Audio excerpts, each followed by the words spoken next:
E aí, pessoal, tudo bom? É, Aqui de novo para a gente tentar contribuir, né?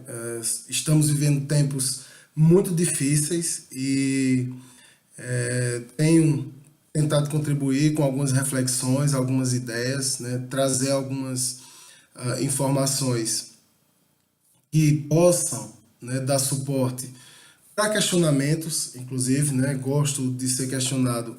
Óbvio, quando o questionamento é inteligente, dá para, né, é inteligente e inteligível, dá para a gente dialogar, né, dá para a gente trocar uma ideia.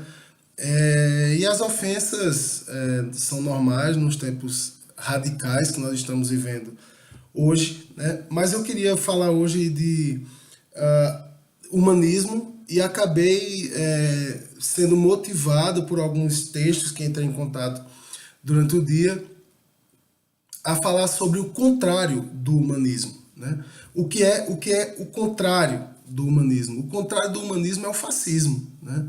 E penso eu que é um debate bem pertinente para os dias de hoje, né? Nós temos vivido alguns, né, algumas situações na sociedade brasileira, que às vezes se assemelham bastante, né, àquilo que é o fascismo, e muitas pessoas não têm acreditado nesse fenômeno, ah, pensando que esse fenômeno é algo histórico, né, é algo que está no passado. Não, o fascismo foi algo que aconteceu na Europa, ali no período entre guerras, né, entre 1918 e 1939, e ficou para trás, né, foi derrotado juntamente com a segunda, né, com o resultado da Segunda Guerra Mundial. O fascismo foi derrotado. E isso tem, né, preocupado as pessoas que trabalham, né, com as ciências sociais, trabalham com a história, porque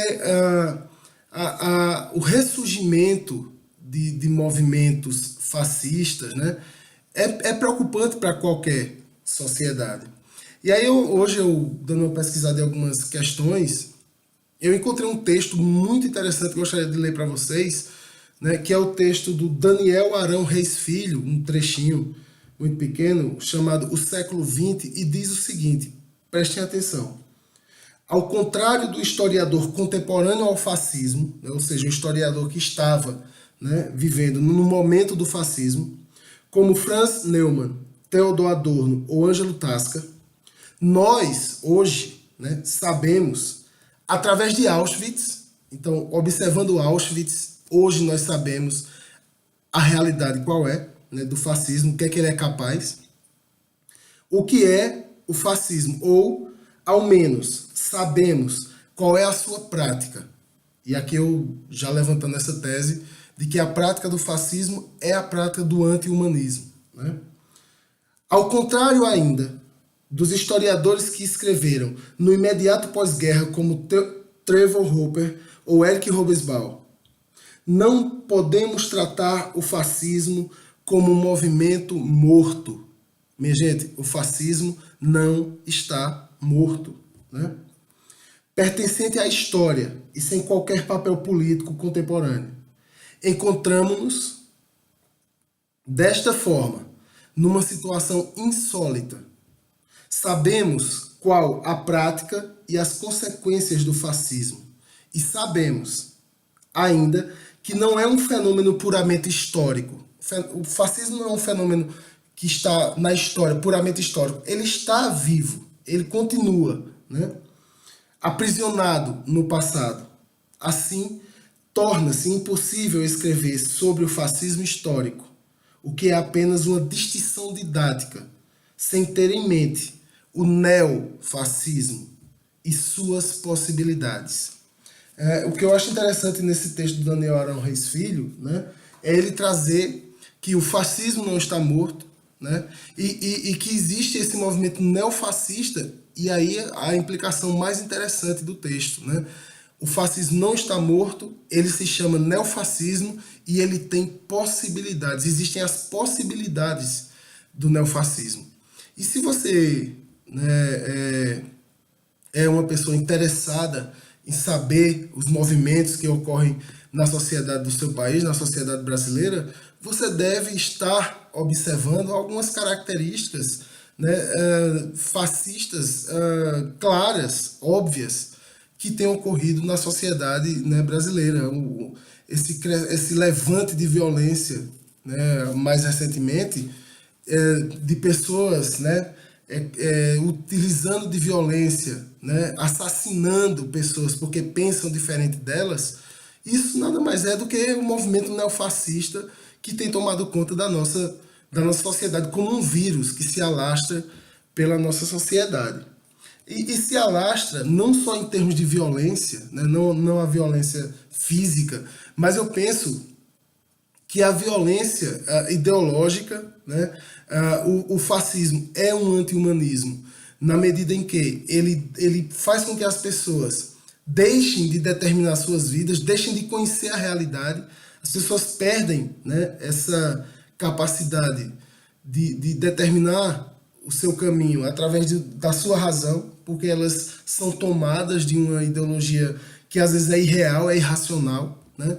E um dos elementos mais importantes, né, um dos fenômenos mais interessantes para a gente procurar entender esse irracionalismo, essa desvalorização da universidade, né? Eu várias vezes já vendo aí nas redes sociais, né, pessoas que eu conheço dizendo que não precisa estudar para conhecer. De fato, não precisa estudar para conhecer. Você pode, né, conhecer sem necessariamente estar ligado a uma instituição, mas a instituição que produz a ciência, né, a pesquisa científica com os métodos adequados, isso a gente não deve abrir mão. Nenhuma sociedade do mundo abre mão de sua ciência. O Brasil tem buscado esse caminho do obscurantismo, do conhecimento. Aquilo que é produzido na universidade não serve, né? E a gente vê isso na boca das pessoas e vê isso nas práticas políticas, né? A nossa ciência está morrendo, né? Cortaram verbas assim de uma forma espetacular. E aí não é de se espantar que a gente veja acontecer na nossa sociedade um fenômeno como uma discussão que penso que só deva existir aqui no Brasil, que é se o nazismo foi de direita ou de esquerda. Dá até um cansaço de explicar isso 1.500 vezes, né? Que na história existem os consensos. E os historiadores, sejam eles de qualquer posição, eles chegam em consensos históricos, né? E algumas informações como o nazismo é de extrema direita, né, são consensos históricos. E a gente foi questionar, né, a inteligência brasileira foi questionar na página da embaixada alemã se o nazismo era de direita ou de esquerda, né? E aí os alemães, com toda a educação, foram lá e com toda a paciência fizeram um vídeo, né, mostrando, e aí a inteligência brasileira lá contestando, dizendo aos alemães, ensinando aos alemães o que é nazismo. E isso aí é um absurdo. E eu lembrei que eu tinha preparado com um grande amigo meu um mini curso sobre a escola sem partido, e a gente leu o Mein Kampf do Hitler, né, para ver como é que o Hitler tratava, né, como é que o movimento nazista, um movimento tipicamente fascista, tratava a educação. E a gente encontrou aí, inclusive, similitudes bem interessantes, né? Essa ideia de uma educação puramente objetiva, até nas ciências humanas, que não são objetivas, né? E eu encontrei depois citações do Mein Kampf, né, e depois eu vou deixar o link aqui, do Hitler falando a respeito do marxismo, né, do movimento de esquerda. E aí o que é que o Hitler, no livro Mein Kampf, fala? Eu separei, tem várias, 1, 2, 3, 4, 5, 6, 7, 8, tem 9 citações aqui, né, do Hitler falando sobre o marxismo no livro dele, né, nessa autobiografia, onde ele expõe suas ideias, né. 9 citações, eu vou separar 3, depois eu deixo o link para quem se interessar pegar todas as citações, né? Onde ele fala do marxismo. E aí ele diz, na página 32 do Mein Kampf, se o judeu, com o auxílio do seu credo marxista, conquistar as nações do mundo, a sua coroa de vitórias será a coroa mortuária da raça humana. E aí Hitler aqui claramente dizendo que, né, a vitória, a coroa de vitória judaico-marxista seria a coroa de vitória, uma coroa mortuária. Ele dizendo aqui que a vitória judaico-marxista seria a vitória da morte humana, né? Na segunda citação, aí ele diz, não precisamos dizer nada sobre os mentirosos jornais marxistas. Para eles, o mentir é tão necessário como para os gatos o miar. Então aí, desacreditando, né, do marxismo, eu me pergunto como é que Hitler, que tem uma literatura antimarxista, é marxista. Eu não consigo entender, né?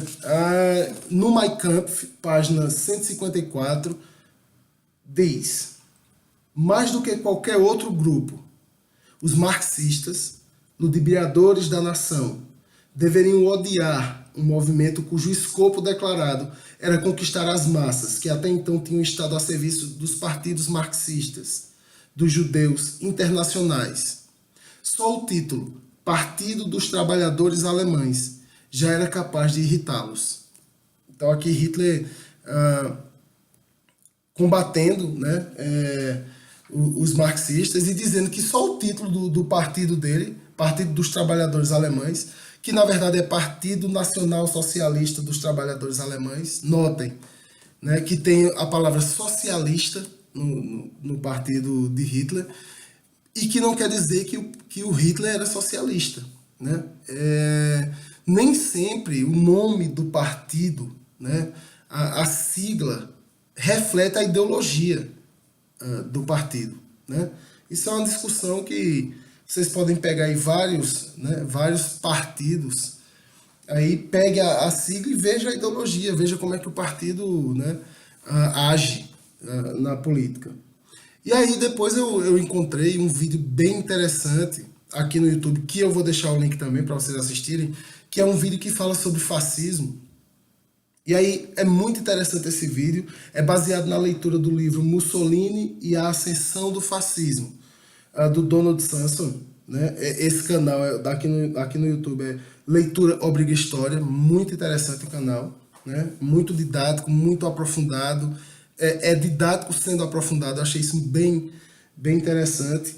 E aí eu me chamou a atenção duas citações desse canal, onde ele explica a ascensão, né, do fascismo na Itália. E aí ele diz o seguinte, os métodos brutais dos fascistas eram elogiados até pela imprensa liberal. Vejam, os métodos brutais sendo elogiados pela imprensa, né? Eu lembrei aqui, né, essa ideia da imprensa, né, meio que não mostrar, né? A gente está vivendo aqui uma onda de violência, uma escalada, né, de violência. Outro dia, um mestre de capoeira, uma figura representativa da nossa cultura, foi esfaqueado 18 vezes porque pensava diferente, né? E me diga se isso é fascismo ou não, se isso é um movimento neofascista ou não, né? Você eliminar o outro, isso é uma característica própria do fascismo, por isso que ele é um anti-humanismo, né?